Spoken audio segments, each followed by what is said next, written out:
Hello students, नमस्कार। Sunrise education में आप सभी का हार्दिक स्वागत है। आज करंट जीके का नहीं हो पाया, उसको कल मतलब वापस उसी क्रम में रहेगा वो। आज हम कुछ स्टूडेंट की मतलब डिमांड थी कि जैसे जो पुराने पेपर है ना उनको हल कराया जाए। तो देखिए, ये तो सही है कि जो पुराने जो पेपर रहते हैं जो पीटीआई एग्जाम के हैं उनमें से कई क्वेश्चन आते हैं, उनमें से यानी वापस रिपीट हो जाते हैं, और अगर रिपीट नहीं भी हुआ तो वही पर्सन जो है दूसरे रूप में बन करके आ सकता है। इसलिए पुराने पेपर जरूर देखने चाहिए। दूसरा, उससे हमारे को ये आइडिया हो जाता है कि किस प्रकार के क्वेश्चन आते हैं। तो इसमें जो लेवल रहता है वो तो बदलता है फिक्स है, आपने देखा होगा। इससे पहले हालांकि जो फर्स्ट पेपर हमने सोल्व किया था उसमें ज़्यादा अंतर नहीं था। ग्रेड सेकंड का थोड़ा इसका स्टैंडर्ड ज़्यादा रहता है, और ग्रेड जो थर्ड का उसका स्टैंडर्ड थोड़ा कम रहता है। तो हम सोल्व करते हैं। ये 2022 में होता आरपीएससी। आरपीएससी करा दी इसको।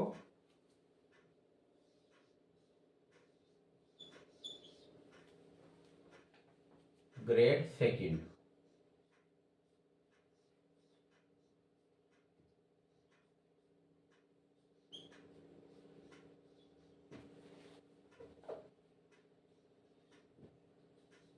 दो हजार बाईस।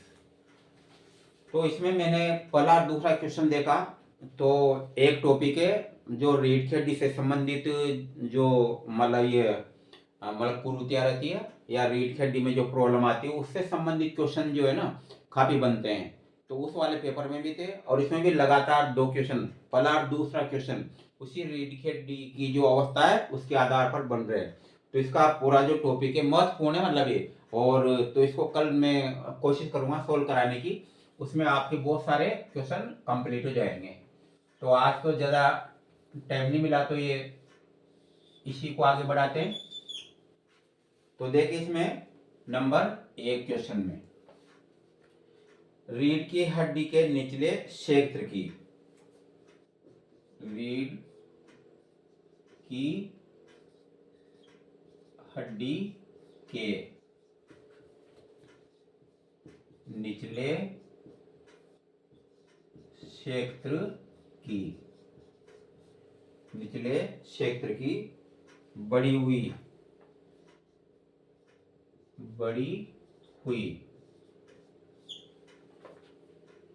अवतलता को क्या कहा जाता है? अवतलता को क्या कहा जाता है?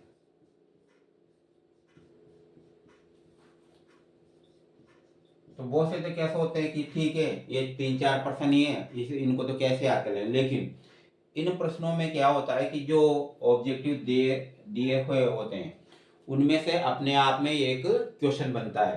तो देखिए, इसमें दिया है कि रीढ़ की हड्डी के निचले हिस्से की बढ़ी हुई अवतलता को क्या कहा जाता है। अब इसमें दो शब्द जैसे अवतलता, देखिए एक तो है उत्तलता, उत्तलता, एक है अवतलता। पहले इसको समझना जरूरी है। उत्तल में क्या होता है, ऐसे उभरे हुए क्षेत्र रहते हैं ये। जैसे लेंस के नाम सुनेंगे आपने, उत्तल लेंस और अवतल लेंस। तो उत्तल लेंस में जो किनारे रहते हैं वो बारीक रहते हैं, बीच में से उभरे रहते हैं। अवतल में जो किनारे क्या रहते हैं, मोटे रहते हैं, और बीच में से दबा हुआ रहता है। तो यहाँ पर अवतलता का अर्थ कैसे, बीच में दबी हुई अवस्था से लिया जाएगा। तो इसमें ऑप्शन में दिए काइपोसिस, काइपोसिस, काइपोसिस। अब ये आपको हिंदी में भी याद रखना है और अंग्रेजी में भी ये याद रखना है। तो पहला जो दिया इसमें, और दूसरा नंबर 2 में स्कोलियोसिस, स्कोलियोसिस।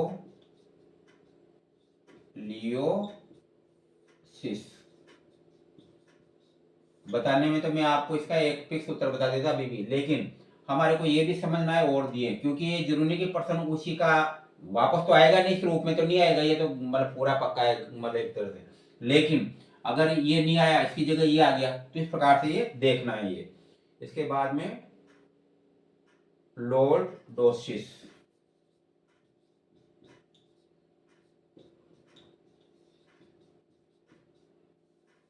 लोर्डोसिस। उसके बाद में यहाँ पर जो दिया था एस प्रकार दिया था, स्क्लेरोसिस मतलब एस प्रकार, और एक फिर रिपीट हुआ है स्क्लेरोसिस।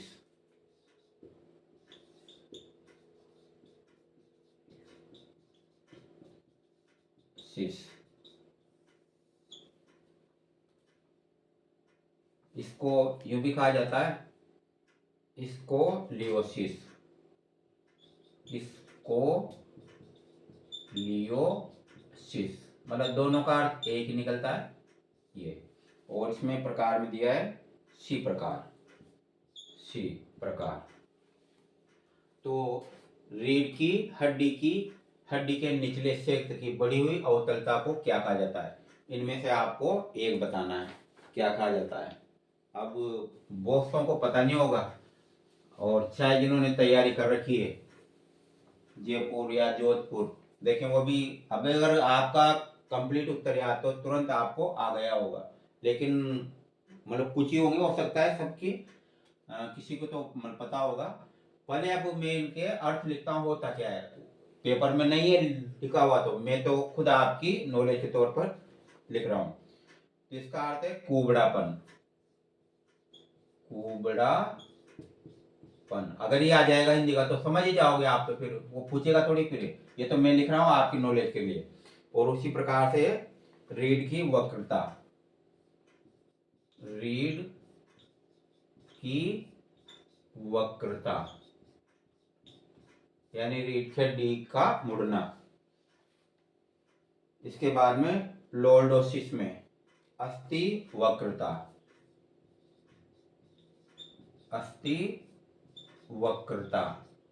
अब इनका प्रत्येक का कम से कम अगर इनकी अपन जैसे थोड़ी मतलब ज्यादा स्टडी करें तो प्रत्येक का अलग अलग न्यू मतलब उत्तर आएगा, यानी कि प्रत्येक जो टॉपिक है ना उसकी 8-10 लाइन का वर्णन है, उसमें से ये क्वेश्चन बनाए गए हैं। तो लॉर्डोसिस का मतलब अस्थि वक्रता, और चौथे में जो है स्क्लेरोसिस, यानी इसका अर्थ हुआ रीढ़ की हड्डी वक्रता सिर्फ प्रकार है, यहाँ एस प्रकार है, यहाँ सी प्रकार है। तो इसमें उत्तर क्या होगा? इसमें पहला उत्तर है काइपोसिस। तो रीढ़ की हड्डी के निचले क्षेत्र की बड़ी सामान्य कुबड़ापन। अब देखिए कुबड़ापन भी दो प्रकार का होगा, आपने देखा होगा। किसी की तो पीछे से जो है ना ये रीढ़ की हड्डी का ऊपर मतलब थोड़े से वाला भाग पीछे तरफ जो गुब्बद की तरह होता है निकला हुआ,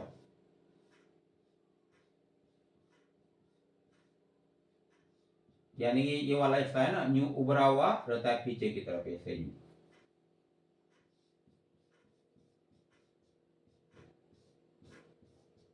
ये और किसी के क्या होता है आगे का जो हिस्सा होता है, आगे का हिस्सा न्यू निकला रहता है, यानी चेस्ट वाला भाग किसी का आगे होता है।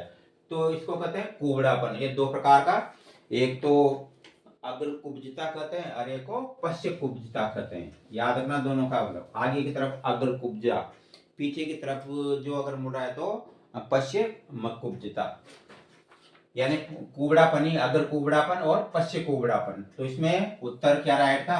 काइपोसिस। और अच्छी तरह से दिमाग फिट कर लेना। ये सारी जो मारामारी होती है पेपर की, वो जो मानो को 3 घंटे की होती है। कोई कर रहा है 5 साल से स्टडी कर रहा है, कोई 2 साल से स्टडी कर रहा है, मैंने कहा वो 3 घंटे में उसके दिमाग में क्या आया उसी का खेल है सारा सारा। हालांकि स्टडी तो बोलती है पर लगातार सटीक स्टडी क्या किया आपने? आप तो ठीक है, आप तो अमेरिका पढ़ के आगे, कोचिंग करके आगे, अगर आपके कंसेप्ट पूरे नहीं हुए तो बेकार है फिर पढ़ना। अगर ये चीजें भी आपको अगर नहीं आ रही है तो फिर क्या काम का अपन लगो, क्या काम की वो स्टडी। इस प्रकार से ये ध्यान रखें। तो पहला क्वेश्चन था, इसके बाद में दूसरा चल रहे हैं हम। दूसरा भी इसी प्रकार इसी टॉपिक पे बनाए दूसरा क्वेश्चन भी, तो इसलिए कोशिश ये रहेगी मैं कल इसको सेपरेट रूप से जो भी स्टूडेंट है उनको याद करा दूंगा ये टॉपिक। अब देखिए दूसरा क्वेश्चन नंबर दूसरा था ये भी महत्वपूर्ण था। सूची पृष्ठ को सूची सेकंड से सम्मिलित कीजिए। सूची पृष्ठ को सूची सेकंड से सुमेलित सुमेलित कीजिए, सुमेलित कीजिए। तो इस टाइप का सुमेलित वाले क्वेश्चन भी आते हैं। तो देखिए इधर सूची फर्स्ट और सूची सेकंड।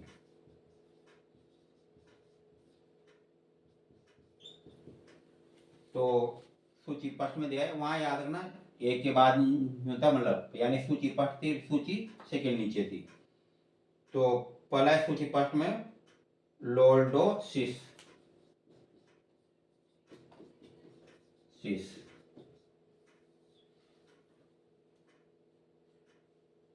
और ये ऑप्शन में दिया है यहाँ। दूसरा बी में दिया है बोलेक्स,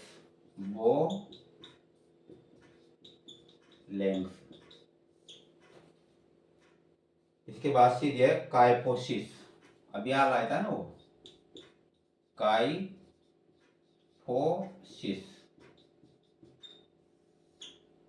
और डी में दिया है नोकनी,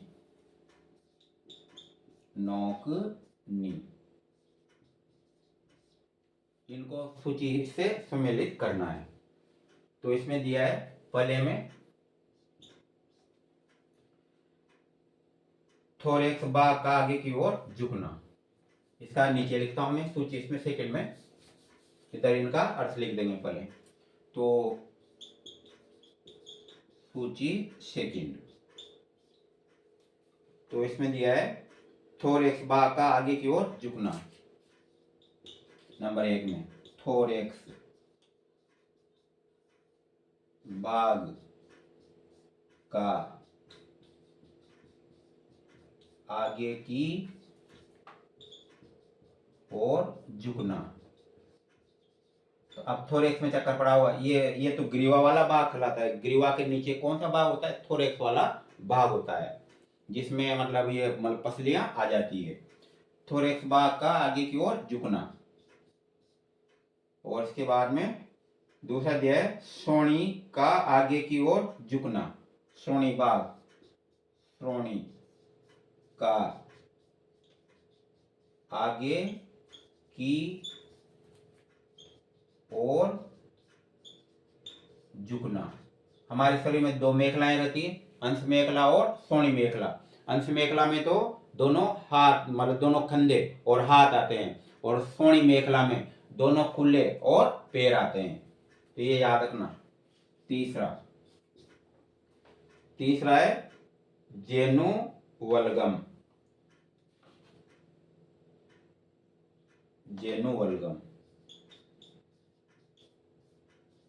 वल्गम।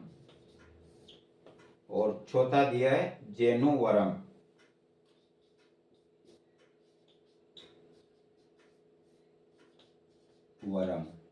जेनुवरम। तो इसमें ये सुमेलित करना है। तो देखने में तो यूं लग रहा है कहाँ ये क्वेश्चन है, इसमें याद कर लेंगे, लेकिन इसमें बहुत सारी चीजें सोल्व हो रही। पहले अब इसका अर्थ, जैसे तो इसमें जो होता लोर्डोसिस में, तो श्रोणी भाग का वही कुब्जता था जो आपने पढ़ी थी ना, उसमें पट में कुबड़ापन। तो श्रोणी भाग का आगे की ओर झुकना, इसका अर्थ निकलना श्रोणी भाग का आगे की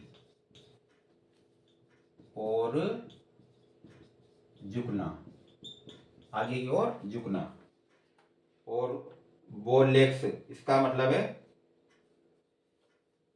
सुमेलित में ये वाला, यानी एक तरह से जो है ना, ये इसका फल आता है, यानी इसका उत्तर यहां लिख देते हैं पहले। आंसर जो है ना, ये थोड़ा बड़ा क्वेश्चन है, से बोर्ड पे। तो पहला जो था उसमें राइट था ये, तो इसमें ए बी सी और डी था ये। तो पहले में जो है दूसरा, बी में चौथा, और सी में पहला, और डी में एक मिनट दोबारा। हाँ, पले में इसका ऑप्शन न्यू दे रखा है थोड़ा।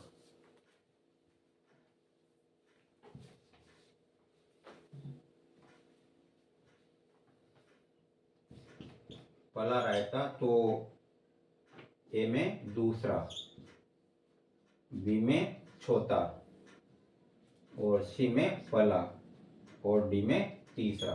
तो इस प्रकार से ये उत्तर दिया था। 4 ऑप्शन थे अलग अलग, लेकिन इसमें पला ये राइट है। अब देखिए, तो इनमें सम्मिलित करना है। तो पला ए है, तो पले ए में जो कौन सा है, दूसरे वाला, ये 2 वाला। तो 2 वाला कौन सा है, ये देखिए, ये वाला। तो ये सम्मिलित होगा स्वनिभा का आगे की ओर झुकना। अब बी है, तो बी में कौन सा है, चौथा वाला। तो चौथा वाला कौन सा है, जेनुवरम। जेनुवरम, जेनुवरम, चौथा वाला जेनुवरम। और इसके बाद में कौन सा है, तीसरा है काइपोसिस।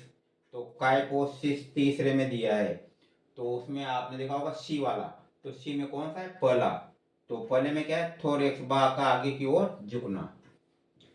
थोरेक्स, बाग का आगे की ओर झुकना, आगे की ओर झुकना। और डी में दिया है तीसरा। तो तीसरा है जेनुवल्गम, जेनुवल्गम, जेनुवल्गम। अब देखिए प्रश्न का स्टैंडर्ड देखिए आप, सेकंड ग्रेड है। तो इस टाइप का प्रश्न तो मैंने ग्रेड फर्स्ट था ना, उसमें भी नहीं देखा था। तो आप प्रश्न का लेवल देखिए। छोटी मोटी स्टडी जो न्यू पढ़ रहे हैं ना, वैसे नॉर्मल, उनकी तो बस की बात नहीं कि वो इनको सोल्व कर दें। क्योंकि ये जब मैं पढ़ाता हूँ क्लास में, तो इनको मैं सोल्व करा देता हूँ। क्योंकि मैं भी अपने जो पढ़ाने का था मतलब कॉलेज में, तो उसमें चेंज करता गया कि किस प्रकार के क्वेश्चन आते हैं। तो ये जो देख रहे हो ना, ये वाली जो लैंग्वेज, ये तो मिल जाएगी आपको कहीं भी। ये वाली जो है ना, आपको कोई अच्छी गाइड हो या वहाँ उसमें मिल जाए तो ठीक है। तो आप देखिए प्रश्न का स्टैंडर्ड इस प्रकार का है। तो बहुत सारी चीजें हमारी सोल्व हुई कि लॉर्डोसिस का मतलब स्वनिभा का आगे की ओर झुकना, या वही है कुबड़ापन है एक प्रकार। मैंने ये भी बता दिया कुबड़ापन 2 प्रकार का होता है एक तरह से। तो इसमें जो आया ना लॉर्डोसिस में, तो देखिए सोनी का आगे की ओर झुकना। तो इस प्रकार से ये याद रखना आप। तो ये किस प्रकार के क्वेश्चन आ सकते हैं आपकी, ये चाहे ये 2 क्वेश्चन ही हो, लेकिन बहुत सारी जानकारी होगी। बोलेक्स का मतलब होगा जेनुवरम, और काइपोसिस का मतलब थोरेक्स, बाग का आगे की ओर झुकना। ये भी 2 प्रकार का होता है। पश्चिम की तरफ मतलब कुबड़ापन, पीछे की तरफ जो है ना कुबड़ सी निकल जाती है, और आगे की तरफ पीछे गैप रहता है, आगे की तरफ न्यू है ना, ये वाला सीना वाला भाग न्यू आगे की तरफ फूला रहता है। तो बहुत से व्यक्तियों में देखना, अच्छा ये कोई बीमारी नहीं, बहुत से व्यक्तियों में नॉर्मली हो जाती है ये, खान पान के कारण, या मतलब बाल्यावस्था में इस प्रकार के मतलब एक्सरसाइज कर ली जाए तो उसके कारण। और नौकनी का मतलब जेनुवरम। अब ये जो अर्थ आ रहे हैं ना जेनुवरम, इनका क्या है, तो ये एक प्रकार से स्पोर्ट से संबंधित शब्द है। तो ये तो हो गया सवाल, मैं आपको इनका अलग अलग अर्थ निकाल के बता देता हूँ ताकि आपको याद रहेगा आगे। और कल मैं इसको फेवरेट टॉपिक के रूप में आपको स्टडी कराऊंगा इसकी।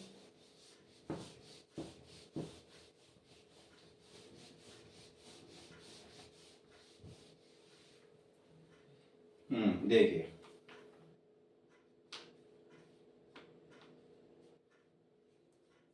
तो इसमें तो पहले में तो आपने देखा था थोरेक्स, बाग का आगे की तरफ, थोरेक्स बाग का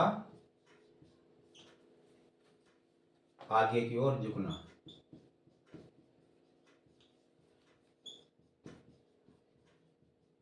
झुकना, ये पता लग गया था।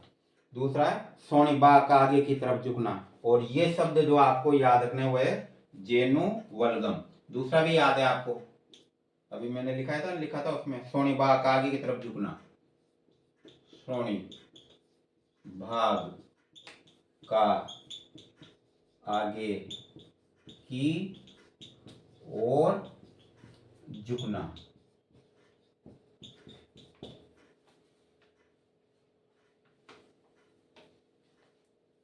तो इसके बाद में अब इसमें एक शब्द आया है जेनु वल्गम, ये याद रखना आप, जेनु वल्गम, वल्गम।